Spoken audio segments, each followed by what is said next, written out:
बिस्मिल्लाहिर्रहमानिर्रहीम। अस्सलाम वालेकुम। Welcome to Dave Solutions. कैसे हैं आप सब? उम्मीद करता हूँ अल्लाह के फजल करम से आप खैर वाफियत से होंगे और अल्लाह के फजल से अल्हम्दुलिल्लाह मैं भी ठीक ठाक हूँ।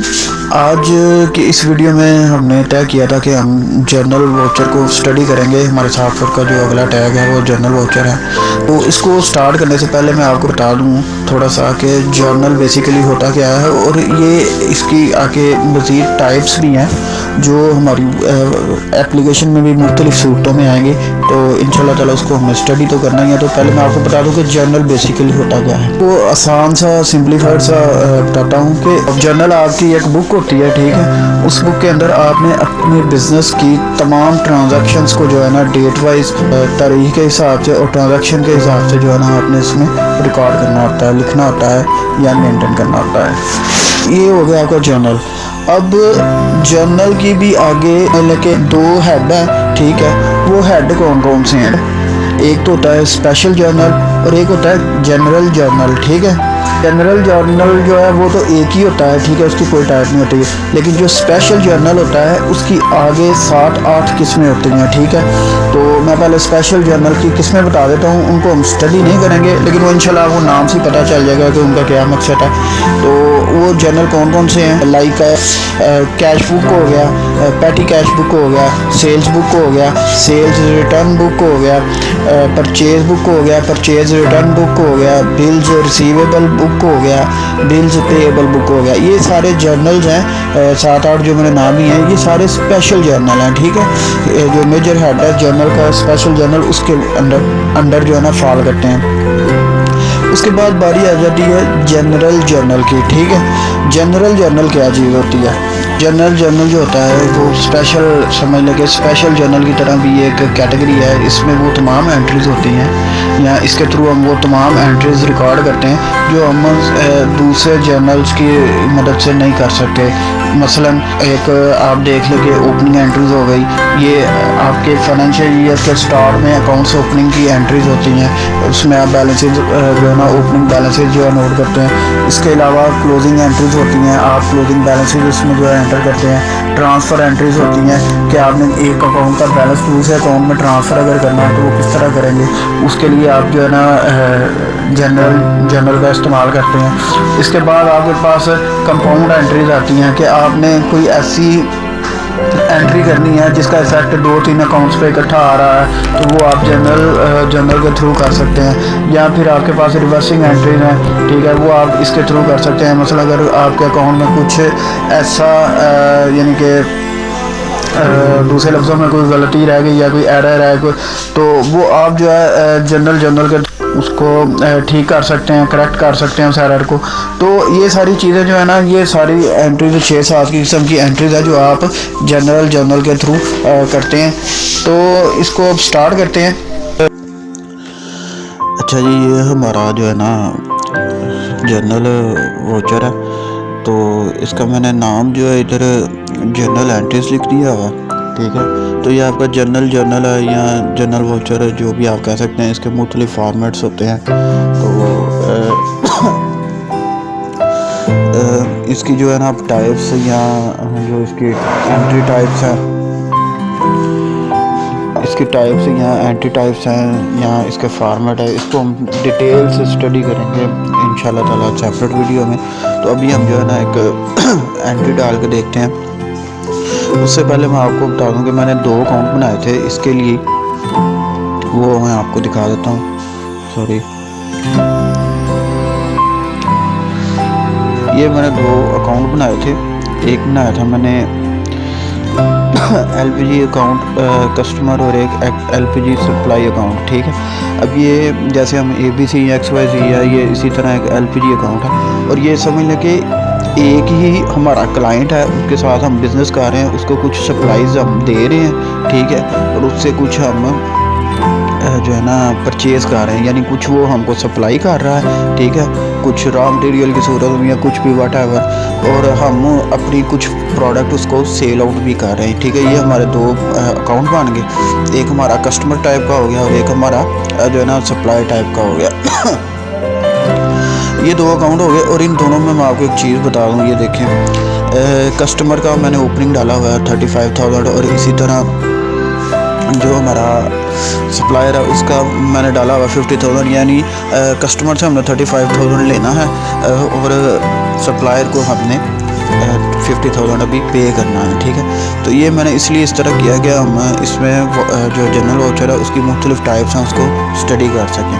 तो उसमें ये है, सबसे पहले तो हम देखते हैं कि इसके थ्रू हम कौन कौन सी या किस किस टाइप के एंट्री डाल सकते हैं। जैसे कि ओपनिंग एंट्रीज़ का हुआ था मामला, तो हम इसके थ्रू अपने जो फाइनेंशियल ईयर के स्टार्ट होती है, बिगनिंग होती है, तो उसमें अकाउंट्स के बैलेंसेस ओपनिंग डालने होते हैं, तो वो इसमें हम डाल सकते हैं opening balance for the period. ठीक है, या आप लिख सकते हैं ओपनिंग बैलेंस, या ओपनिंग की जगह आप लिख सकते हैं सॉरी बैलेंस बिफोर। ठीक है, यहाँ पे आप लिख सकते हैं डेट लिख सकते हैं। ठीक है, सॉरी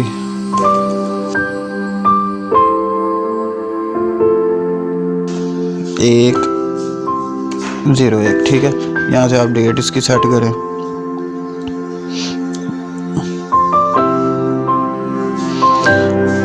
अब इसका जितना भी बैलेंस है ओपनिंग वो आप डाल सकते हैं, यानी ये हमारा कस्टमर अकाउंट है, तो इससे हमने फ़र्ज़ करें जो है आपने इससे पैसे लेने हैं, तो आपने जितने भी लेने हैं वो यहाँ पे आप डाल सकते हैं। मसलन 80,000 लेना है या 90,000 लेना है, ठीक है, वो आप डाल सकते हैं।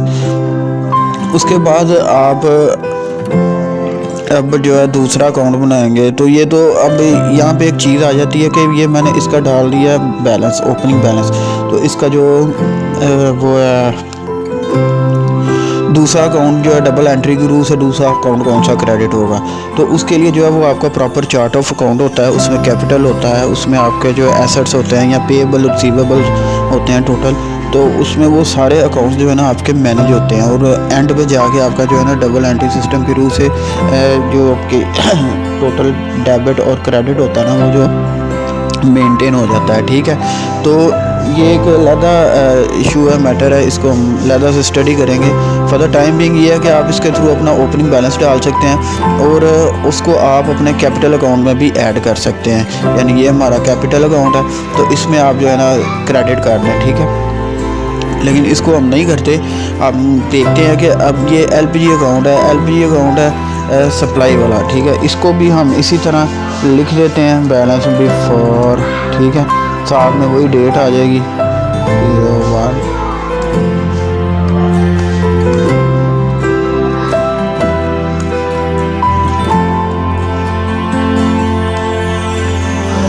ठीक है,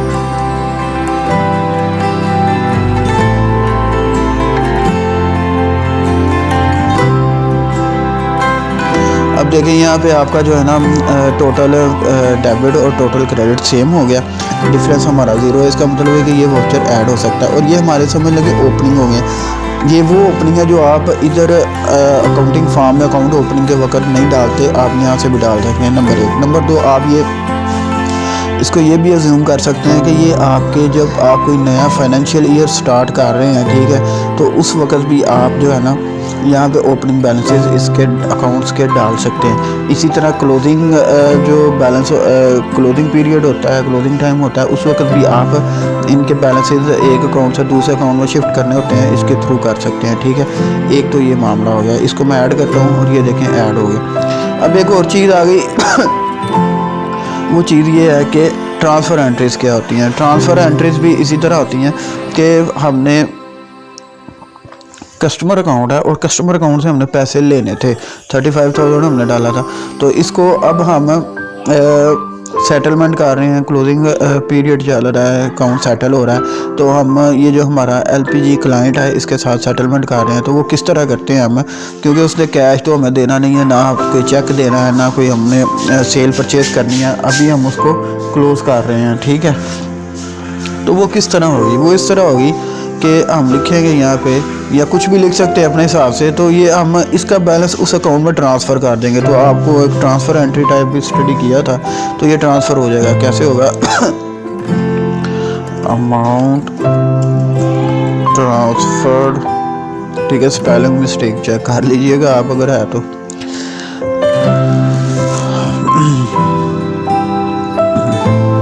for settlement against LPG supply, ठीक है। यहाँ पे हमने इससे लेना था 35,000, इसको मैं 35,000 डालता हूँ। मेरा कीबोर्ड थोड़ा नहीं काम कर रहा, ये हमारा हो गया। अब यहाँ पे सप्लाई अकाउंट आ गया, क्योंकि उसके साथ हमें सेटलमेंट करनी है। तो अमाउंट फॉर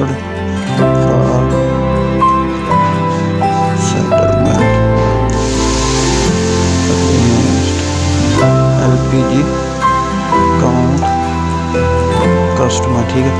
यहाँ पे मैं 35,000 डाल देता हूँ, ठीक है। ये होगा।